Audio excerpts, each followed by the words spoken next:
Welcome back to Spotlight. The boys in gold had a huge win in Philadelphia this past weekend. This weekend, we've got bobblehead night with Hany Mukhtar and a match against CF Montreal. We'll talk about all that and more here on Spotlight.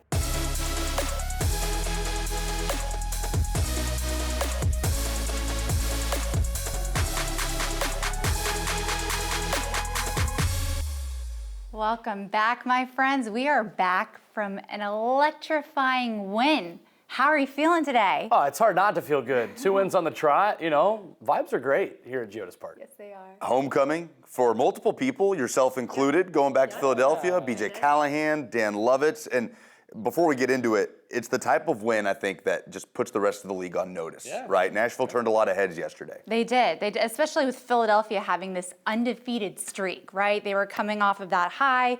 We were in their land. They had that home advantage, but Nashville SC showed up. So let's break down a little bit of it.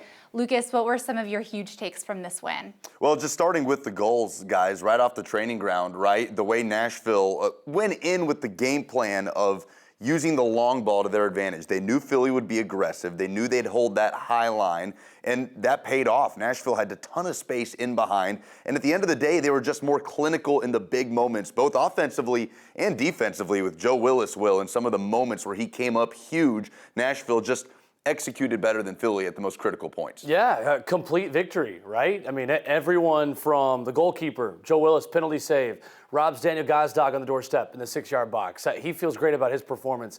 Then you look at the back line, 2 assists from defenders. Another game where defenders are getting involved. It's 4 goal contributions from defenders out of 5 goals this year. Then Ahmed Qasem, 2 starts, 2 goals, leading the line, being involved. I asked BJ Callahan a few weeks ago after the game against New York and asked him, you talked in the media about wanting more runs in behind, wanting to stretch the back line. Do you feel like your attackers are making those runs, or is it up to your midfielders and defenders to see those passes and play them? And he felt like the attackers were making the runs. It was up to the defenders and midfielders and some of the service opportunities to recognize those moments, to play a ball over the top, and then convert, take it accurately. And my goodness, Dan Lovitz, 1 touch to Ahmed Qasem, Walker Zimmerman stretching in behind, other opportunities where Nashville doesn't score but has high danger chances. Just a really, really complete victory for the boys in gold. Let's talk about Nashville SC's offensive performance on Sunday. I mean, that was absolutely incredible. So let's dig deep a little bit into that. Yeah, I think first, starting with Sam Surridge's goal from the start, BJ Callahan talks a lot about how, as a big English striker, Sam Surridge is kind of miscast sometimes. I feel like maybe national MLS media and just soccer fans maybe think of him as this big target forward, lob crosses up to him and just let him try to head it in. Like, he's got the ability to dribble and take guys on, and you really saw that on that run. He always wants to get back to that favorite right foot, sends one man down, sends another to the cleaners, and then here he goes with his right foot right past Andre Blake. It's a really, really good finish, but the run, reminiscent of who he was at Nottingham Forest, playing in a front 2 with Brennan Johnson.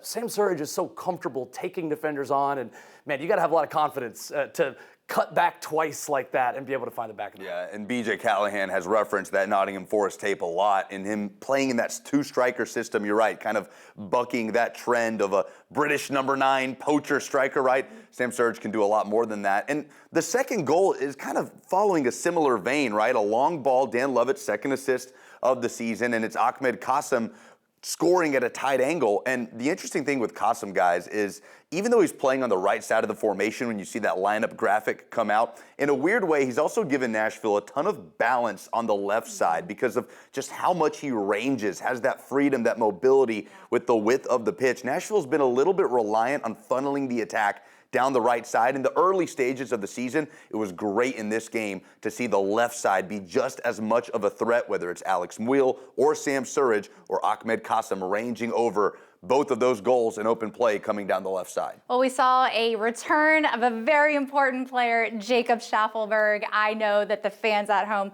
were so excited and ready for him to return and to come back. So he made his appearance in the second half, and we're so thankful to have him back. We are, and I'll tell you what, BJ Callahan's got some tough decisions to make. And we talked to him about it last week in our pre-match meeting with him.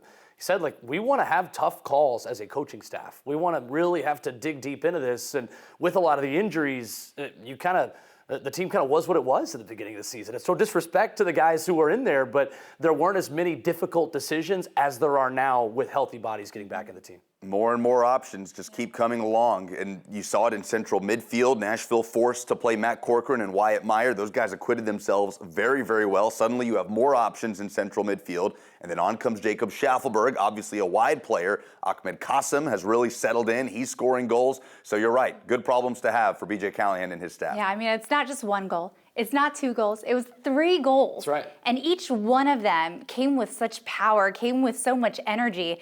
I'll say being there, I was there at Subaru Park. It's so different. You know, typically I'm a Philadelphia fan coming from the Philadelphia area, but obviously Nashville SC that day and always. It was so crazy to be in that atmosphere where that fan base they can be diabolical Well, at they were times. stunned. You could tell. Like, I know that they didn't have the season they wanted. They tied their club record for most losses in a season last year, but they're still not used to seeing that team lose on that pitch. Right. And it was the first time Nashville's ever won in Philly, too. Right. Just had them flustered, right, throughout the entirety of the second half. And really there was a period in this game, early second half, where Philly settled in really nicely, started to, generate some chances. Obviously there was the penalty shout that went Nashville's way, but that felt like a big turning point. It just felt like Nashville responded to that moment a lot better than both Philly and their fan base did. And in the end, you saw Nashville be able to separate, and it's a huge win. This is a team that was buzzing, guys. A team, as you said, on 3 straight wins, top of the Eastern Conference, one of the most explosive attacks in all of Major League Soccer. So complete performance for Nashville, and first ever win in Philadelphia. Feels good. Yeah, if Jaleel was here, I know he would typically say he doesn't hone in on one player, but the team as a whole. That's right. Well, the team as a whole has now bumped up NSC to 5th place in Eastern Conference rankings. So going into the next match, we've got an exciting night. We've got bobblehead night. So we're going to unbox a bobblehead with you. Oh, let's go. See, Hany Mukhtar was also saluting Philadelphia Yes, he over was. the weekend as well. So great opportunity to have the exact replica. All right, let's see how much this does Hany justice here. Also, to note, this is also celebrating Hany's 30th birthday. Nice. Yes. Okay. And wedding anniversary, Wedding if I'm not anniversary. mistaken. That's right. Pretty big weekend. Here we go. Nice. Here we go. Looks good. We've got this Oh, beautiful amazing. bobblehead.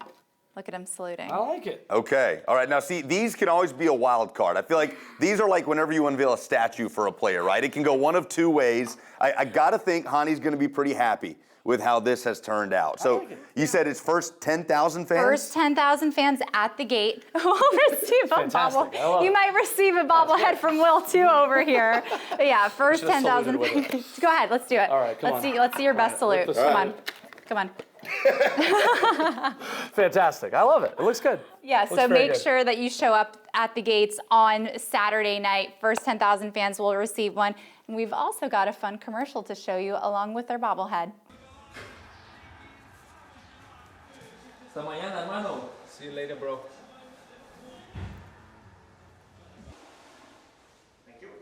See you tomorrow, bro.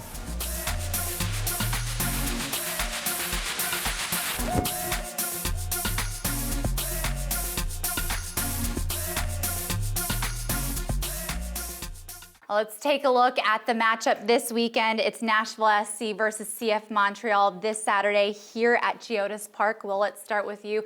What are some of the things you'll be looking for this weekend? Yeah, I think you're looking for a Montreal team that is trying to keep the energy level up. They've traveled a lot, 7-game road trip to start the season. We know all about that from before this building opened just 3 years ago. And pretty incredible just the challenge that puts on you as a team to just continue to not have tired legs and traveling all over the country, all over the United States. You've got the international process of going from Canada to the U.S. that I imagine adds a different wrinkle to that. But a Montreal side that's struggling to score. Just 2 goals so far this season. I would imagine, Lucas, you're going to see a very different game model from Nashville because of what the opponent will require. Nashville, about 35% of the possession in Philly over the weekend. We're going to see if Nashville can now take it to an opponent that's likely going to be sitting in, trying to just get a point. And that's probably the first time that Nashville will have had to deal with that this year. Portland came here trying to win. New England came here and trying to win. Obviously, Red Bulls and Philly at home as well. So different kind of challenge for BJ Callahan against a team in a mid-block or even a low block that I imagine is just trying to grind out a point. Well, polar opposite challenge from a week ago against Philadelphia. As we said, you're playing a team flying high, confident, one of the hottest teams in the league.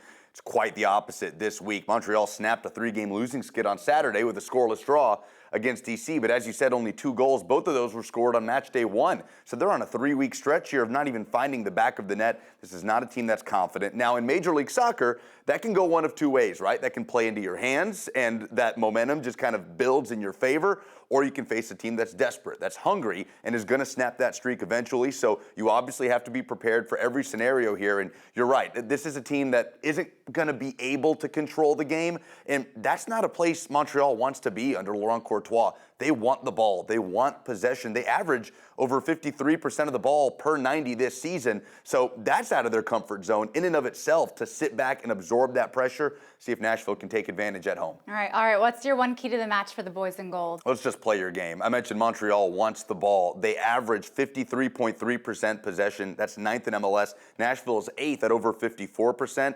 I think this plays into the boys in gold's favor, just being at home, being the more confident side. They're going to want to recycle possession, create as many goal-scoring chances as possible, keep trying to bang the door down, and at some point, you get a goal, you get 2, and you just have that confidence to carry through and send Montreal to the next week. Yeah, as much as they've wanted to play it out from the back, you want to be able to win the ball high up the pitch, recycle possession, and go again. And B.J. Callahan talked about that after the game against Portland, that so many of their goals were scored because Eddie Tagseth was so far forward. He would win the ball and kind of on a broken play, they'd recycle it. To me, it's a set-piece game. Nashville concedes its first goal off of a set piece, albeit in kind of odd circumstances with Joe Willis going down, kind of his own man falling over him against Philadelphia. But that was an Achilles heel for this team last year against a Montreal side that will, I think, want to defend quite a bit. One set-piece goal for Montreal, and I think they would batten down the hatches and park the bus and throw away the keys. So, to me, be on your P's and Q's and the fundamentals and the special teams part of the game. I think that's the key for this one. And for a team struggling to score, those set pieces are huge opportunities to kind of try to break that cold streak. So it's a great point. If you're Nashville, you don't want to leave that door cracked on set pieces. Oh, no, absolutely not. Well, I'm going to do a little throwback. Last time that we had a Hany giveaway, right? We had a Hany head cut out on like a popsicle stick or something like that. He scored a hat trick that night. So I'm just saying, since we're doing the bobblehead giveaway, I think he's going to score some goals for his 30th birthday. He is one hat trick away from second all-time in MLS regular season play. Would be a 6th. So I don't know. We're sitting on a milestone here with Mr. Mukhtar. Yeah, he's knocking on the door of history with those hat tricks. Now, the problem is Chicago Fire will not be in town this weekend. That seems to be a team that, he finds those 3 goals against. But great to see him get off the mark. Obviously, a little bit of redemption from the penalty miss against Portland and the confidence to go with the Panenka. Right down the middle, the chipped ball. So Hany Mukhtar, it's the same Hany Mukhtar that we're used to at the start of the season. That's right. So fans, you don't want to miss it. You better be here at GEODIS Park, 7:30 p.m. First 10,000 fans will be getting a Hany Mukhtar bobblehead. Thank you for joining us on this episode of Spotlight. Make sure to show up to GEODIS Park this Saturday at 7:30 p.m. to be one of the first 10,000 fans to receive a Hany Mukhtar bobblehead. If you can't make it to the stadium, that's okay. You can watch the match on MLS Season Pass on Apple TV. Thanks for joining us.